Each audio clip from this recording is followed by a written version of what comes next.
Oh, tell me your name, birth date, and place of birth. Christine George, July 11th, 1946, Chicago, Illinois. Okay. And do you spell your last name? George. Just like the king. That's right. Which was a long time ago. Yes. Okay. What's the history of your involvement with Rising Up Angry? You start at the beginning. Just give me a time period.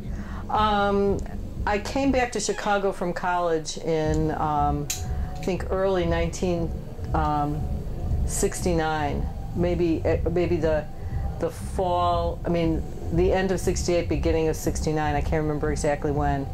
And I'd been very active in campus politics up in Madison, Wisconsin, and was coming back to Chicago, which is where I'm from and where my family lives.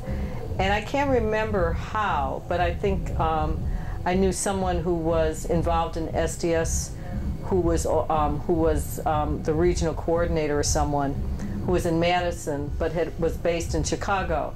And he told me about getting together with some people in SDS, and somehow I met, through that I met Michael, and they were just starting to put out the paper. I don't even think they had put out any issues yet, and began meeting with them. So I was sort of involved from the beginning. I mean, I was, I'm trying to remember now. I think I was originally working as a caseworker for the state. You know, I was just beginning, getting a job after college, and became involved in Angry, writing stories for the newspaper, doing women's stuff. When they formed a leadership in Angry after about a year, I was part of the coordinating group in terms of the leadership. And basically, so I was not there from the beginning, but fairly early in the beginning. And then was there until '74, '75 when it ended. Could you give me some background of your political activity before, when you were in Madison or whatever? Well, I went to school in '64, '65. The war was just about starting. The civil rights movement was happening. I was very taken up with that idea, and began to go to meetings and stuff like that. And then things about the war started to happen. And there were sit-ins on campus around ranking. I don't know if you remember what that was, but it was that college students could stay out of the draft if they maintained a certain grade point average. And if they didn't maintain a certain grade point average, the university was supposed to inform the parole boards of their ranking. And so there were so some of the earliest demonstrations were around maintaining this privilege of not having, that the university was not tell the college board. So there was these anti-war demonstrations, and I was sort of against the war, but I got involved on that level, went to some of the demonstrations. There were some friends in my class there, but through that became involved, became more and more opposed to the war, and became involved in the SDS chapter, Students for Democratic Society chapter on campus. Ended up being the secretary of SDS, but mainly did a lot of things like having different things on college dormitories, going from floor to floor, knocking on doors, having meetings, talking about the role of sort of what was happening to women in Vietnam and what was happening to women in America. So it was always about women's issues started to come into it too. So I was doing some organizing, being involved in various things. We had some really big demonstrations on the Madison campus, keeping out recruiters from companies like Dow Chemicals or military recruiters from campus. So there was all these kinds of ferments that were happening, and then going to mass marches in DC, and that started, more and more of that started to happen by the time I was a junior and senior. So I became more and more involved and engaged and organizing in those kinds of issues. And then we had, and then I became involved with a program that during the summer we went to different small towns in Wisconsin, and we're again trying to organize, had a newspaper out called Connections, and we're trying to organize people, young people especially, around the war and also around issues of inequality and social injustice. So it's doing that kind of organizing. Was this under the banner of SDS? No, some of it was under the banner of SDS, but some of it was, there was the Wisconsin Draft Resistance Union, there was the Wisconsin Summer, there were other ad hoc kinds of things, that there were networks of people who were doing different things. And some of them came out of SDS, some of them came out of, as I said, ad hoc kinds of things that were going on. So there were people there who weren't involved in SDS. And so that was what was happening. So when I graduated and came back home to Chicago, it was like there was this one part of my life that was very political, there was activist, there was other part of my life that was sort of neighborhood, traditional Chicago. I was trying to put it together. I mean, I'm seeing that now, that I was trying to put it together. And in some ways, Rising Up Angry, because it was actually trying to organize in the neighborhoods of Chicago, sort of put those pieces of my life together in a way. And so it made sense to me. What did you study in college? Just social work? Or? No, it's American history. Oh, okay. Yeah. So you had some of those? American history, political science. I mean, I was always interested in government, in how decisions are made. I mean, those things always interested me a lot. Were there certain professors who were very influential?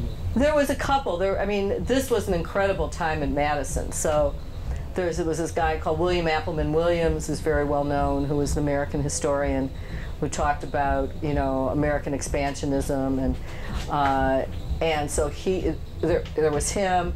There was another person whose name was, I can't remember now, William Taylor, I think William or Robert Taylor, but was in American history and looking at, trying to understand American history from looking at the actual records, and not what the elites were doing, but what were the diaries of people, and what were the minutes of town meetings, and looking at things that way. So there was that kind of stuff going on.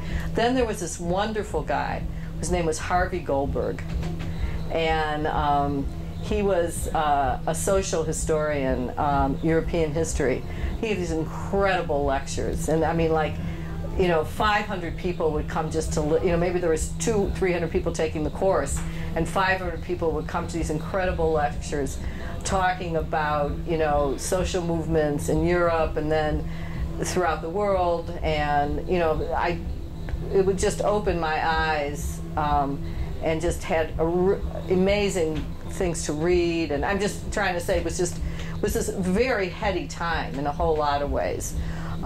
We also started to do a whole alternative university, and had a free university, I think that's what we were calling it, and had all of these classes we put together. That's when we started, a lot of the women started looking at women's history, reading Simone de Beauvoir, Ines Nin, you know, Betty Friedan, and started talking about, you know, things about women and equality, looking at women other places in the world, in the United States, and that became another thing that was going on. That was sort of towards the end, I mean, of my tenure in Madison, sort of 67, 68 really, is when women's stuff started to happen. But it was just a real time of really feeling empowered, feeling very angry, but also feeling that you could really do something, and that there just was a real fervent in campus. I've heard about the Free University movement there in Madison. Was there actually a physical location where?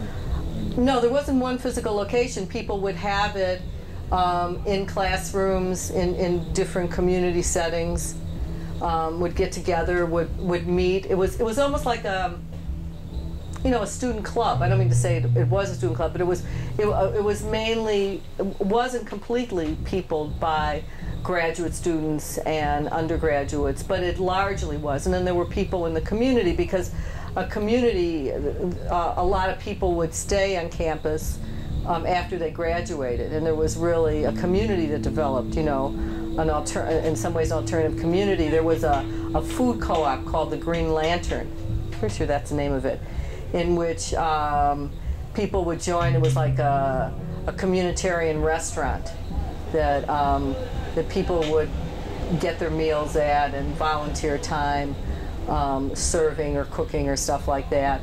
So there was a lot of those alternative community institutions that were happening at the same time. So there were a lot of different levels of community building and political fervent going on. And the alternative university was part of that. So it was a volunteer situation, but it used the university structure to the extent that it could in terms of space and stuff like that. I mean, that would be, you know, the newspaper, the magazine Radical America started there. In fact, the first issues, I lived in a house, it was like the SDS house on campus, and we collated the first issues of Radical America. Where was that house? It was on University Avenue. It was like a former, I think, fraternity or sorority house. So it was a big house. It had a bunch of different rooms that we rented, and there was about 10 of us who lived there. Yeah. Yeah. I'd like to get the address sometime. I have no idea what the address is.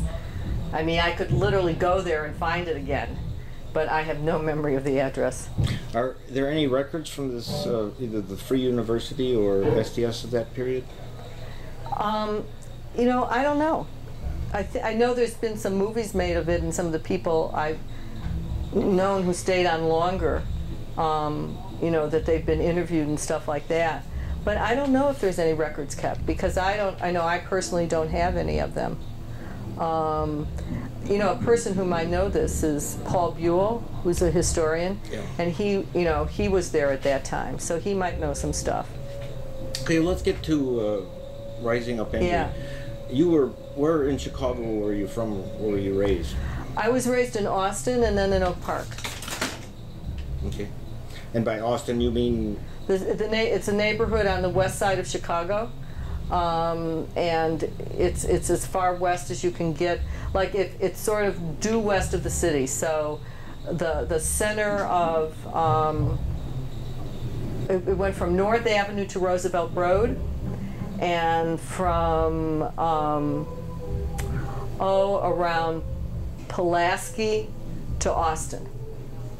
Those streets. So. And it was a neighborhood that when I was growing up that was primarily Irish, Jewish, and Greek. And it was one of the neighborhoods, as many, that was pushed by the expansion of the ghetto and the whole sort of housing thing that happened. Now it's primarily African American. Not completely, but primarily. And then Oak Park was the first suburb that was due west of it. It sort of had almost the same geographic boundaries, north and south, as Austin did. So it was directly west of it.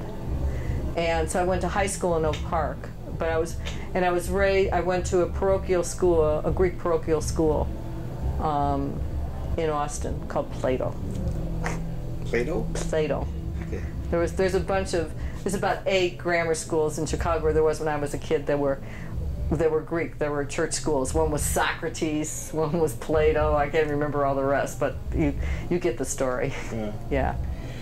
Okay. What was your first impression of Rising Up Angry? And Mike James, I take it, was the first person. Well,